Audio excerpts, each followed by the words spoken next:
Nou ja, die grootste vyand van Vadersdag is Satan. Ons hemelse Vader is 'n familieman. Daarom sê hy, hoekom hy die man en vrou geskape het, en hoekom hy wil hê hulle moet kinders hê. Hy het gesê in Maleagi, so that I can have godly offspring. Dis die enigste rede. Multiply so that I can have godly offspring. Hy wil hê ons moet ons kinders grootmaak in die vrees van die Here. Dis God se hele doel met familie. En Satan haat families, want hy target die pa. As hy die pa van die huis target wat God aangestel het as die priester, dan val die huis. Want die fondasie kraak. So dis is sy presiese plan wat hy doen, né? Nou ja, sy teken is die geestelike, fisiese en emosionele rol van die vader in die gesin wat hy aanval. Want deesdae is daar mos allerhande vrouebewegings, women's lip en ek weet nie wat alles nie. Al wat hulle reg kry is lippe. Hulle praat net. Want hulle kom nergens anders nie, want dis nie God se rol nie. God het nie die goed so geskape nie, daar's verwarring. En sê die Here nie, a kingdom divided in itself shall not stand. 'n Koninkryk het 'n koning. Dis hoekom die Here die man die priester van die huis gemaak het. Wat beteken die priester? Hy maak hom die priester, die profeet en die koning van die huis. Priester beteken hy vat leiding van die geestelike rol. Koning beteken hy supply finansiëel. Profeet beteken hy profeteer oor sy gesin. Die rol van die pa is absoluut om te bid vir sy vrou, te bid vir sy kinders. Dit is wat hy veronderstel is om te doen. Terwyl jou vrou slaap, dan sit jou hand op haar en jy profeteer oor haar. My vrou is suksesvol. My vrou sal die beste vrou wees. My man het vergeet om te bid vir my om te kook. Maar my vrou sal hierdie goeders doen. Die oomblik wat jy jou gesin bless, is hulle gebless. Dit is die rol van die man in die huis. En in ons moderne tyd, ongelukkig, kan jy nog steeds 'n biddende man wees en God sal nog steeds voorsien sy tyd en sy plek. Baie van ons manne is sonder werk. Nie omdat hulle nie wil werk nie, omdat daar nie vir hulle werk is nie. Maar gebed verander sake. Jy bly bid, die tydperk het niks daarmee te doen nie. Niks nie, God sal.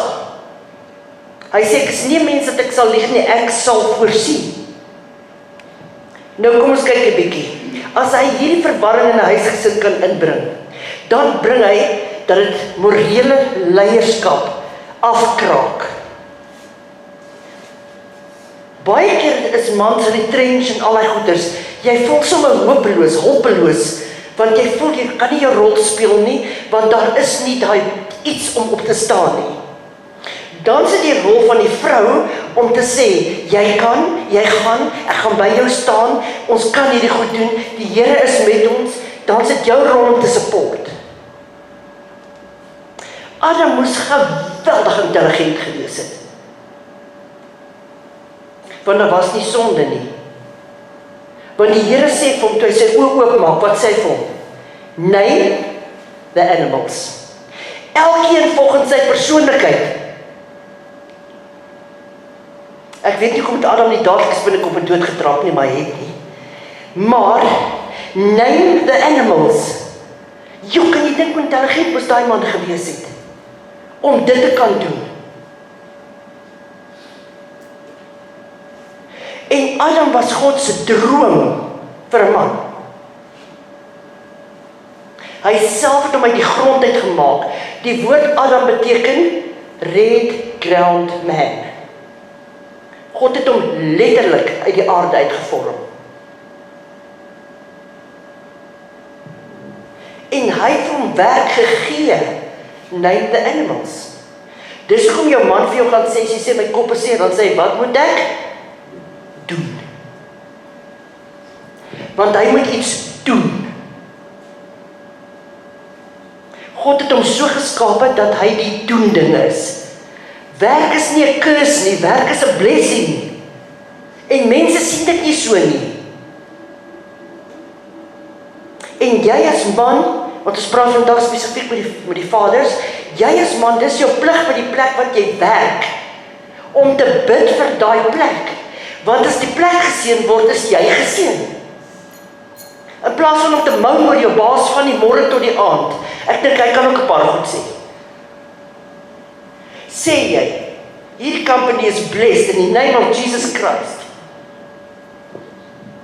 Want is 'n ander storie om klaas te wees, is 'n ander storie om baas te wees. Daar's ander responsibilities, daar's ander goed wat jy moet doen, wat mense nie raak sien nie. Wat 'n Bybelse rol het God vir die man gegee? Nie die wêreldse rol nie. Want as jy die wêreldse rol van mans kyk, dan is dit net spiere waar jy kyk. Dis nie God se rol nie. Dit maak jou nie 'n man nie.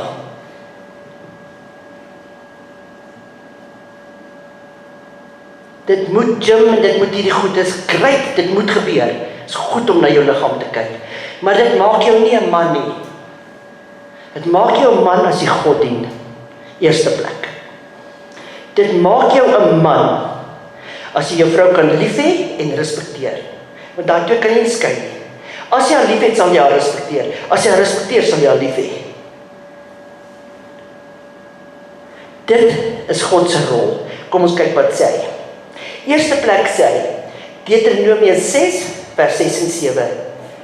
En die Here praat hierso met vaders wat hy sê, train your child, praat met jou kind oor God, dag en nag, oral waar jy kom, geslagte lank, sê hulle wie ek is, leer hulle hoe hulle kinders moet leer. Sê die Bybel nie, train up a child in the way he should go, and when he's old he shall not depart from it. Kom ons kyk, en hierdie woorde wat ek jou vandag beveel, moet jou in jou hart wees, en jy moet jou kinders inskerp, en daaroor spreek, as jy in jou huis sit, en as jy op die pad is, en as jy gaan lê en opstaan, wat beteken, waar ook al dit is, ons kinders gaan draaie maak.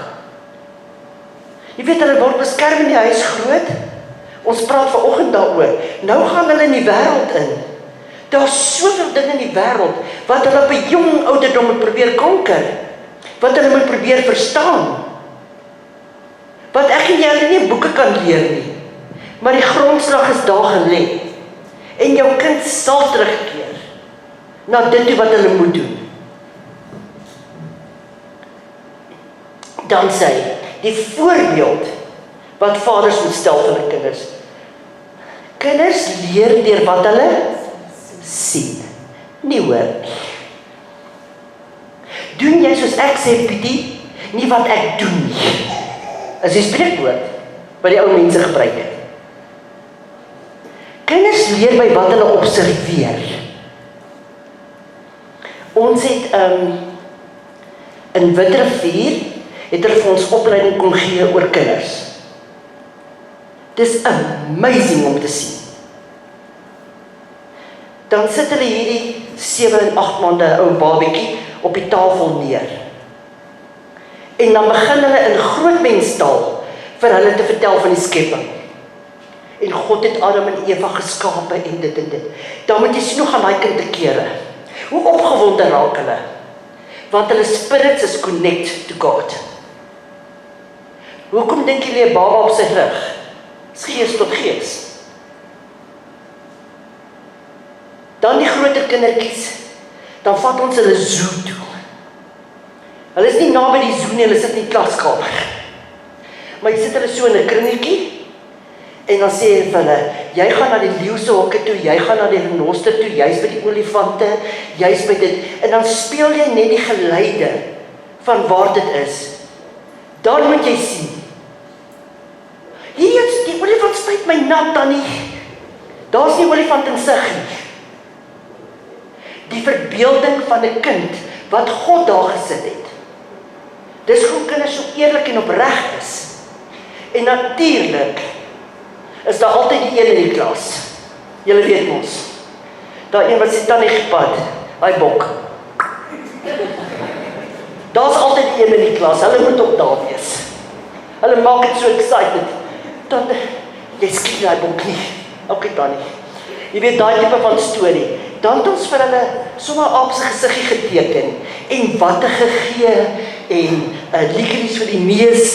Dan moet jy sien wat bou hulle daar nou opgewonde is hulle. En kyk hoe awesome, amazing het God die mens gemaak. As 'n kind allergies is vir peanuts, sal hy dit nie eet nie. Jy kan dit omstuur, hy gaan dit nie eet nie. God het dit hulle ingebou.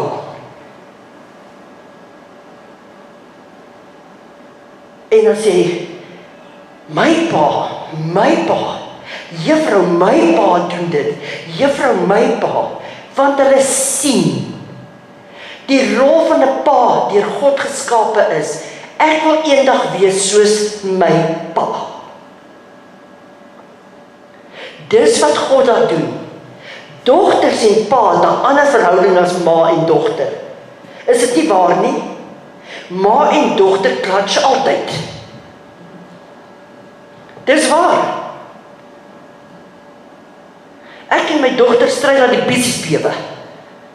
Sy mors my tyd. Maar my seun kan met sy rug na my toe staan en ek sê vir jou sê, wat is wat? Dis is God het gemaak het. Dogters trek na pa toe, seuns trek na ma toe. En ons moet dit waardeer. Ons moet dit waardeer, want dit is wat die Here wil hê. Wees net daar. En dit is nie altyd maklik nie. Kom ons kyk. Kinders, die grootste geskenk wat jy as man vir jou kinders kan gee, dogters of seun, is eerste plek om hulle in die vrees van die Here groot te maak en die tweede plek om hulle ma lief te hê.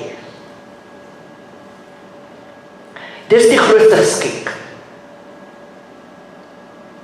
Want dan sien hulle, my pa stel die voorbeeld, deur hulle ma lief te hê en te respekteer, en hoe jy met hulle praat, en hoe jy teenoor hulle optree, leer daai kind wat ek eendag gaan doen.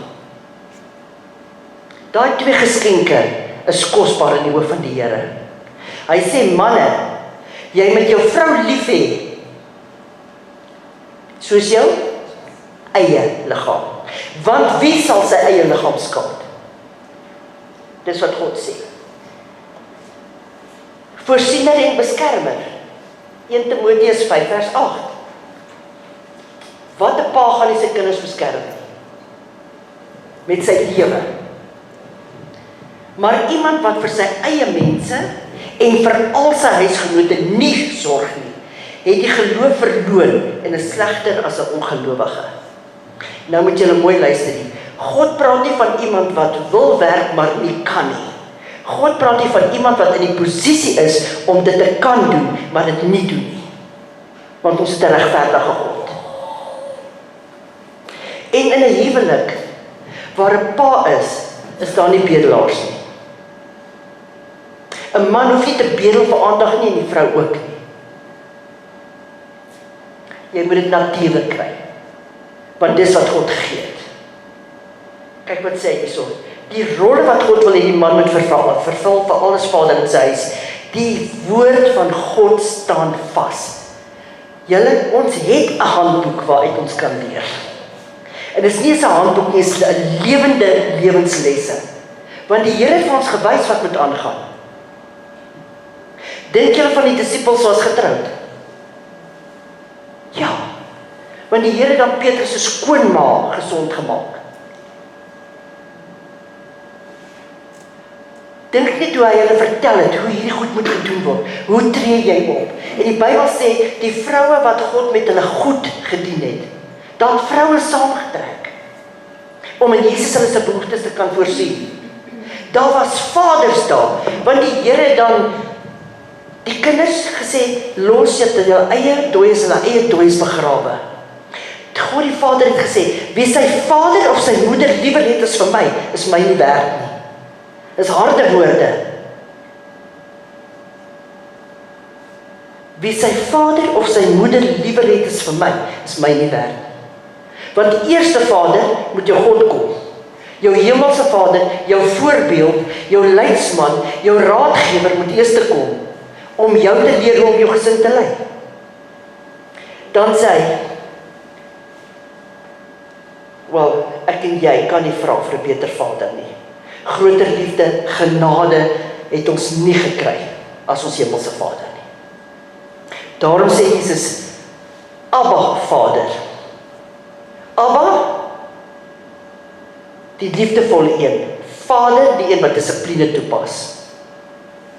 Julle, daar kan nie liefde wees as daar nie dissipline is nie. En ek worry nie wat Ramaphosa sê, hy tel nie. Die Bybel sê, buig die boompie terwyl hy jonk is. 5 van die bestes en jy het geen probleem nie. Ons is so groot gemaak en die sit ons almal heeltemal safe en ons kan sit ook. Kom ons kyk, watter vader in die Bybel het massiewe foute gemaak. Kom ons kyk eers na die profeet Eli. Eli het 2 seuns gehad, Hofnias en Pinjas. Né? Eli het met sy seuns geraas. Hoekom doen julle dit, hoekom doen julle dat? Maar nie gedissiplineer nie. Hulle het in die kerk saam met die vrouens geslaap. Hulle het die heilige offering wat vir God bedoel is, geëet. En het hulle nie van hulle poste onthef nie. Hy het wel met hulle geraas, maar nie weggevat hulle poste nie. Wat glo die Here met hom gebeur?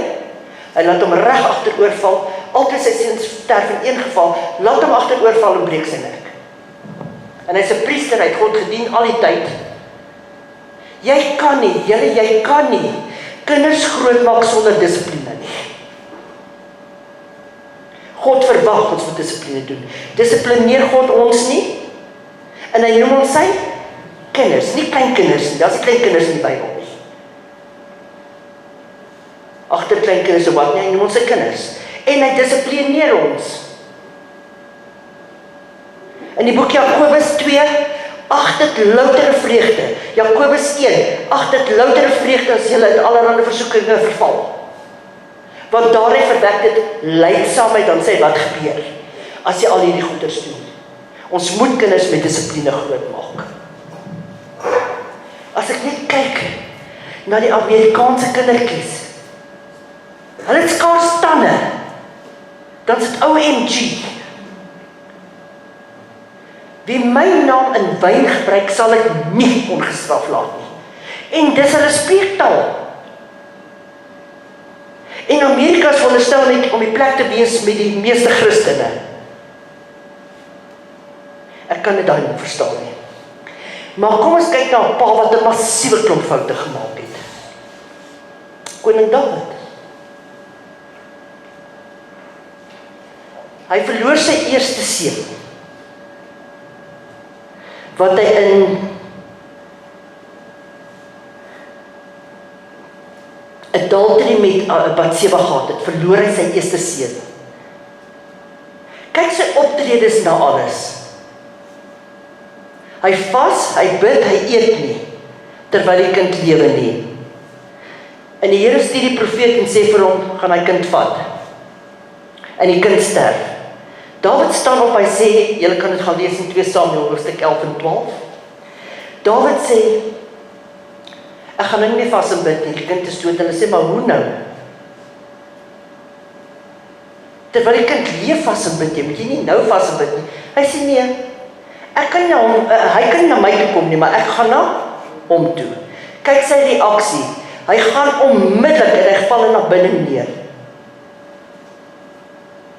Hy gaan nie en doen iets anders nie, hy gaan in aanbidding voor God, want hy het repent. Hoe sou ek en jy opgetree het? Wat gebeur toe? Sy heel eerste seun, Amnon. Dawid gaan, Amnon gaan verkrag Dawid sy halfsussie Tamar. Wat doen koning Dawid? Niks. Hy doen niks. Want dit is sy eersgeborene. Dawid vir my konflik. Dawid wat Goliat doodgemaak het, vir my konflik met sy kinders. Absalom sien dit, sy ander seun, wat die Bybel sê was beautiful. Absalom sien vir 2 jaar lank wag hy, om te kyk wat maak sy pa. Nou daai tyd het die koninklike prinsesse het lang moue gedra, en lang rokke gedra. So sy kan dit nie meer dra nie, sy skeer haar klere, en Absalom sê, kom bly by my. Want forever kan sy nie trou niks nie. Absalom wag 2 jaar lank om te sien wat doen sy pa. Dawid doen niks, want hy is sy eersgeborene. Absalom gaan in rebellie teenoor sy pa en in opstand. En al wat hy doen, is sit in die stadspoort. En soos wat Dawid se manne verbykom, sy genuine, Dawid het die mees dapperste warriors ever gehad. Soos hulle verbykom, dan trek hulle nader, soen hulle, en sê as ek die koning was. So werf hy vol manne. Hy kom in opstand, hy val sy pa se troon aan. Wat doen Dawid? Hy vlug met die hele paleis vir sy seun. Hy vlug. Absalom kry van sy slawe om Amnon dood te maak. Dawid vlug en hy sê vir Joab, jy maak nie my seun dood nie. Jy vat nie aan my seun Absalom nie. Met sy foute, kyk die pa hart wat deurkom. Sy kind wil hom doodmaak. Hoor wat sê hy? 2 Samuel 18 vers 33. Toe die koning baie ontroerd geword en opgeklim na die boventrek van die en poort en geween en hy het rondgeloop en so gesê, my seun Absalom, ag as ek self maar in jou plek gesterf het. Kyk hoe tree hy op. So 'n vader was Dawid. Hy het nie gedoen wat hy moet doen nie. Hy het nie reg geleer nie. En iewers het God met hom 'n afspraak gehad. Wat doen God toe? Toe hy sien Dawid maak hierdie een fout na die ander fout. Wat doen God toe? As jy die hele Psalms gaan lees, sal jy lees hoe Dawid God loofprys en eer en God sê, Dawid, jy's 'n man na my hart. God sien die mens in Dawid maak foute. Wat doen God toe? Marie, Amanda, wat doen God toe? Hy sê vir hierdie man, wat ek so lief het, gaan ek keer dat hy nie verder foute maak nie. Wat doen die Here toe? Hy gee hom wie?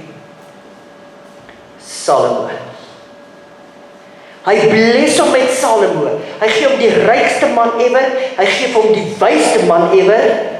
En Dawid sê, maar ek wil vir jou 'n plek bou waar jy moet net aanbid word, Here. Want Dawid is 'n worshipper. En die Here sê, jy kan nie vir my die plek bou nie. Jou hande is met bloed besmet. Maar jy kan vir jou seun Absalom sê hoe ek die plek wil gebou hê. Wat ek daar wil hê, waar hy die goed moet kry. En die Here bless hom en leer hom wat om te doen. En hy seën hom met Absalom. Wat 'n vreugde moes Absalom nie vir Dawid gewees het nie. Natuurlik het Dawid gaan sit en dink wat se foute het hy gemaak. So groot genadige hemelse Vader dien ons om aardse vaders te help om hulle foute reg te maak. Hy judge nie. Hy praat nie by ander mense nie. Hy sê, my kind sal ek bless. Hou jy net aan my dien. Ek sal jou help om hierdie foute reg te maak. So pa, jy het geen verskoning hoekom jy nie jou kind in die vrees van die Here kan grootmaak. Dan kyk ons na 'n ander pa. En ek wil jy asseblief hê die paas moet staan.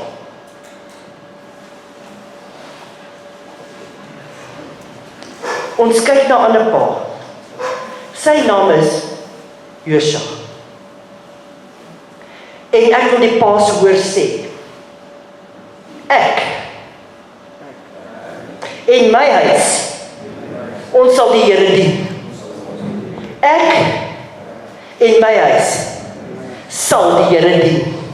Ok, kom ons doen dit nou rugby staan. Ek en my huis sal sal die Here dien. Okay, nou druk hulle 3. Ek en my huis sal die Here dien. Here, U sal my lei. Vergewe my vir die foute wat ek gemaak het. Maar U sal dit herstel. Ek is 'n pa 1000. Dankie vir die blessings. En nou wil ek elke vrou moet staan, want jy gaan jou man seën. En die wat nie man seën het nie, ons gaan dit net saam sê. Vader, in Jesus Christus naam, kom ek vandag. Vergewe my, waar ek nie onderdanig was nie. Vergewe my, Here, waar ek probeer sy rol oorvat het. Here, vergewe my, dat ek soms vergeet, om hom te bless. So vandag wil ek kom, en ek wil vir my man sê, ek seën jou, met elke seëning, van Deuteronomium 28. En Here, as ek nie 'n man het nie, seën U my, want U sê is my maker, en U is my man, so U seën my, met elke seëning, in Deuteronomium 28. Ek loof en prys U naam, en ek dank U, dat U my man sal spaar, met 'n lang en gelukkige lewe. I am blessed. In Jesus naam. Amen. Gee God wat om te kom.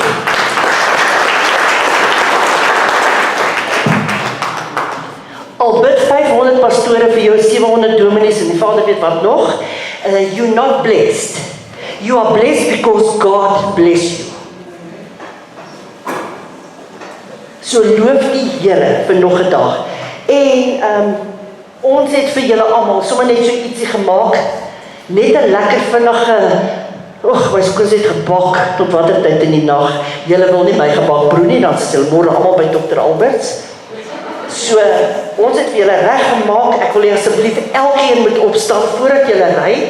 Hier is die offering en tiendes as julle wil ingooi, en daar is dit. Die man staan net gou weer vir ons asof julle elkeen so 'n klein geskenkie gemaak.